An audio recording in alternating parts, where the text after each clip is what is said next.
On to question number 2. Okay, so on to the playoffs. What will the biggest keys for the Blazers be to advance to the second round? I'll let Jared start off this one here. So I think it has to go beyond Damian Lillard and beyond C.J. McCollum. I think that they're both going to have good series, but I also think the Pelicans have good defenders in their backcourt. Yeah. Drew Holiday's a very good defender, and Rajon Rondo, even though he's a little bit older, has always been a good defensive player. Then you have Anthony Davis, who might be the third best defensive player in the game, and he's patrolling everywhere.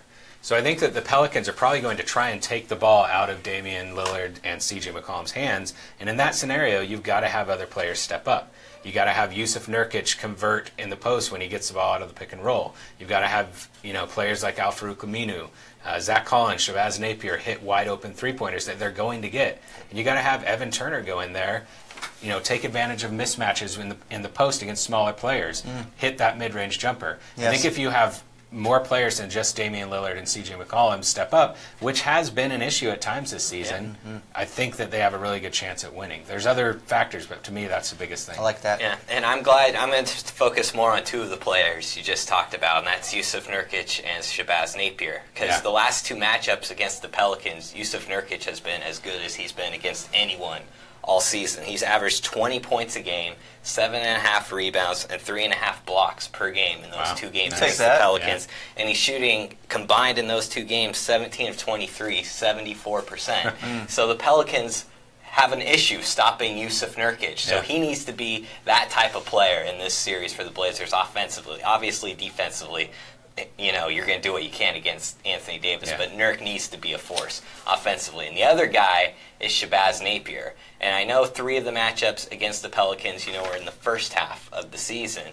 But Shabazz Napier is averaging 10 points a game, shooting 45% from the field and better than 50% from 3 against the Pelicans this year. If you look at the lineups the Blazers have used against the Pelicans, the one that did the best, that got a large amount of minutes, was the 3-guard lineup of C.J. McCollum, Damian Lillard, and Shabazz Napier. They had a net rating of plus 27. So I think those 2 guys will be huge for the Blazers. If they can contribute consistently on the offensive end, I agree with Jared. I think the Blazers feel really good about winning this series. I think they need to be able to flex on them in the paint. Okay. I really think that's going to be a point of emphasis, man. What the Pelicans do, they're efficient on offense. And why are they efficient? Because they get a lot of layups. They get a lot of buckets in the paint. They push tempo. They really try and make things difficult in the paint. So, to your point, Yusuf Nurkic, we've got to start with him. Yeah. I mean, if there were ever a time this season when you needed Yusuf Nurkic to deliver, it's right now. Absolutely. It's during the first round of the playoffs. So I think so much of this game will be played inside. Now, granted, if the Blazers can find their three-point stroke, I think they can break this series wide open, and I think that they can run away with it if they can find their three-point ball. Now, I know that's asking a lot because it just hasn't been there. It's been MIA. So I think that those are 2 things to keep an eye on. They crashed the boards, so rebounding will be key as well. Ed Davis could be a huge part in all of this. So that's where I think the keys to this series lie, is in the paint. And you talked about getting the three-point shooting going. The Blazers haven't shot the 3-ball well against the Pelicans this year. They're 31% in the 4 games against the Pelicans shooting from beyond the arc. And rebounding, the Blazers and Pelicans have been pretty evenly matched up, so that's good if you're a Blazers fan. Ed Davis, Yusuf Nurkic, those guys are doing work down there, against Anthony Davis, and obviously they have Mirotic down there as well now. What do you guys think defensively? Because we all just focused on offense as a key there. What do you think defensively they need to do? I think the interesting question is should they just, I think that Terry Stotts usually doesn't use double teams. Yeah. He much more likes to not stress your own defense by doing that. And I think that the question is, do you let Anthony Davis kind of do what he does, put Al-Farouq Aminu on him or Nurkic, and then focus on making sure you're guarding effectively against the other players, or do you try to take Anthony Davis out of the game and see if others can beat you? And I just don't know the answer to that question. That's why Terry Stotts is a coach. But it's certainly interesting. I just don't know which will work better. I think they've mostly, during the regular season, I don't think they double-teamed Anthony Davis at all during the series. So. I did like that Terry Stotts was willing to do that. I think it was against Houston. Yeah. That he was willing to explore that double team and cause a little bit of chaos that maybe he's not as comfortable with. And it did work to a certain extent. Now, Anthony Davis is a completely different animal with just causes different problems for you. But I think you need to get it out of his hands. Okay. I don't think you let him get his. Because once he gets his, it's over. I think everyone else starts to feel confident. Team? Yes. Okay. I think get it out of his hands. If you're able to just slow him down a little bit, let somebody else beat you on that team besides him. See, I feel a little differently than you about that. I would let Anthony Davis get his, because he is going to get his. He's proven that this year. In the 2 games he's played all the way through, he scored 36 points in both games. And most recently, obviously, he played about 3 weeks ago at the end of March. He got 36 points in that game.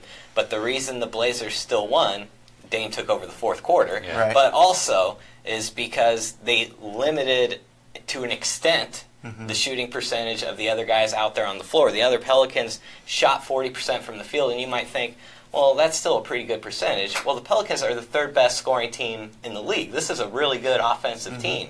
And so when you take that into consideration, that's not bad, holding the rest of the guys to 40% shooting. And they also, against the Pelicans this year, in that game they forced 16 turnovers, which has been the average for the Blazers against the Pelicans. They've been able to turn them over this year. And so that will be another key defensively. Those aren't missed shots. They're not even getting opportunities to take shots. That's 4 or 5 possessions, because the Blazers have only been averaging about 11 turnovers against them this season.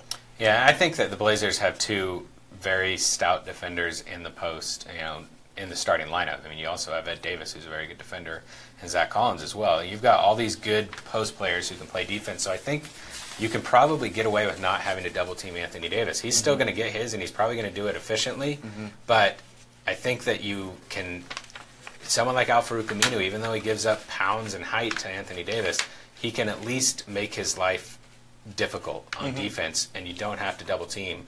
And I think that sometimes when you double team, things can get away from you. Sure. If someone else gets, Mirotic, he's such a good outside shooter, he could get hot, and you just don't want to take that risk. And I don't know if it's necessarily that you need to double team, but I would do everything I can to get that ball out of his hands, because once he creates, man, what superstars do is they make everybody better. Yeah. And once he gets going, everyone starts believing. Yeah. Once that happens, you're toast.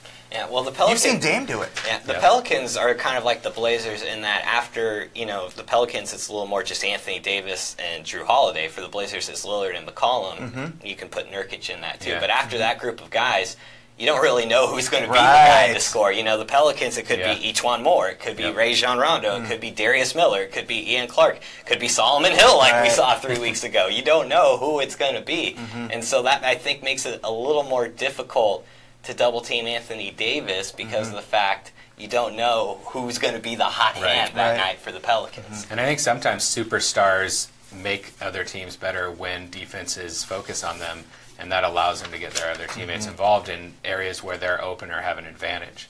And I don't know, it's definitely a good question. I love it. It's a battle. At least we have a couple of stars in this one. I think it's going to be a lot of fun. So